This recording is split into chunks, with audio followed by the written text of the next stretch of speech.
સાંજે જમવામાં ઝટપટ બની જાય તેવો મિક્સ વેજીટેબલ હાંડવો બનાવીશું. Hello friends, welcome back to Bhavini's kitchen. હાંડવાનું ખીરું બનાવવા માટે 2 કપ સોજી એટલે કે રવો લેવાનું છે. રવો મોટો કે નાનો કોઈ પણ લઈ શકો છો. અને 1 કપ ચણાનો લોટ લેવાનો છે.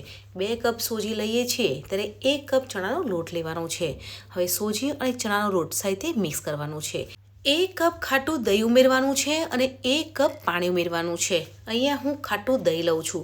તમારે ખાટી છાશમાં હાંડવાનું બેટર બનાવવું હોય તો પણ બનાવી શકો છો. તો થોડું પાણી ઉમેરી અને હાંડવાનું બેટર બનાવવાનું છે. હાંડવાનું બેટર વધારે પતલું પણ નહીં અને થીક નહીં, તે રીતનું રાખવાનું છે. એટલે આ રીતે હાંડવાનું બેટર રાખવાનું છે.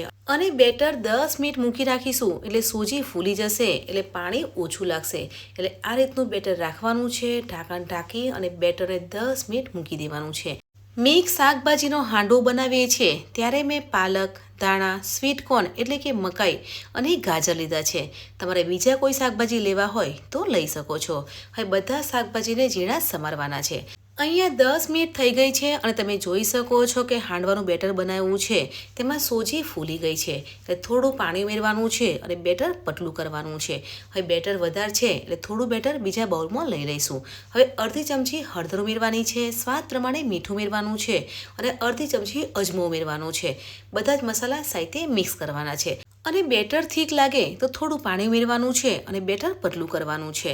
હવે ઝીણા સમારેલા આદુ, મરચાં અને લસણ ઉમેરવાના છે. સાથે ઝીણી સમારેલી કોથમીર, ઝીણી સમારેલું ગાજર, સ્વીટ કોર્નને ઝીણા ક્રશ કર્યા છે તે ઉમેરવાના છે અને પાલક ઝીણી સમારી છે તેને પણ ઉમેરી લઈશું. અને બધા શાકભાજી સાથે મિક્સ કરવાના છે. તમારે આના સિવાય બીજા કોઈ શાકભાજી લેવા હોય તો પણ લઈ શકો છો. શાકભાજી મિક્સ કરી અને 5 મિનિટ મૂકી દેવાનું છે. એટલે શાકભાજીમાંથી પણ પાણી રિલીઝ થશે એટલે બેટર પતલું થશે. અને 3 ચમચા હાંડવાનું બેટર બીજા બાઉલમાં લઈ લેવાનું છે. 1/3 ટીસ્પૂન ખાવાના મીઠા સોડા અને લીંબુનો રસ ઉમેરવાનો છે. અહીંયા હું ખાવાના મીઠા સોડા લઉં છું. તમે ઈનો પણ લઈ શકો છો. સોડા ઉમેરી સાથે મિક્સ કરવાનું છે. સોડા મિક્સ થશે એટલે હાંડવો સોફ્ટ અને ક્રિસ્પી બનશે. હવે આપણે ઇન્સ્ટન્ટ હાંડવો બનાવીશું. હાંડવો બનાવવા માટે નોનસ્ટિક પેન લેવાની છે.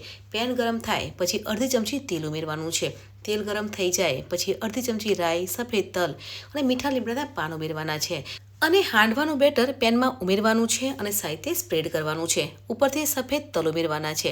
તમારે ઉપરથી વઘાર કરવો હોય તો પણ કરી શકો છો. હવે ઢાંકણ ઢાંકી અને હાંડવાને ધીમા તાપે ચડવા દઈશું. હાંડવો ધીમા તાપે ચડે છે ને તો ક્રિસ્પી અને સોફ્ટ બને છે. હાંડવો એક બાજુથી શેકાઈ જાય પછી ફેરવવાનું છે. જો તમને હાંડવો ફેરવતા ના ફાવે તો શું કરવાનું છે કે એક પ્લેટ લેવાની છે અને પ્લેટની ઉપર હાંડવો લઈ લેવાનો છે અને બીજી બાજુ હાંડવાને શેકવા મૂકી દેવાનું છે. તમે આ રીતે પણ કરી શકો છો. તો આ રીતે આપણે મિક્સ વેજીટેબલ હાંડવો બનાવી લઈશું. ફ્રેન્ડ્સ, રોજ સાંજે જમવામાં શું બનાવું? તો સાંજે જમવામાં ઇન્સ્ટન્ટ મિક્સ વેજીટેબલ હાંડવો બનાવી શકો છો. હાંડવો બનાવવો એકદમ ઇઝી અને સરળ છે. સાંજે શાકભાજી લેવા ગયા હોઈએ કે જમવાનું બનાવવાનું લેટ થઈ જાય તો ઇન્સ્ટન્ટ મિક્સ વેજીટેબલ હાંડવો બનાવી અને સર્વ કરી શકો છો. હું તમને કટ કરીને પણ બતાવીશ કે આજે આપણે હાંડવો બનાવ્યો છે તે એકદમ સોફ્ટ, પોચો અને ક્રિસ્પી બન્યો છે. હું તમને નજીકથી પણ બતાવીશ કે અંદરથી પણ સરસ એવો શેકાઈ ગયો છે. તો ફ્રેન્ડ્સ, સાંજે જમવામાં મિક્સ વેજીટેબલ હાંડવો બનાવી અને સર્વ કરી શકો છો.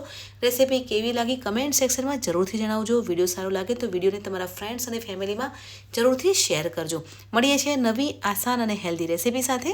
ત્યાં સુધી bye bye, take care, enjoy.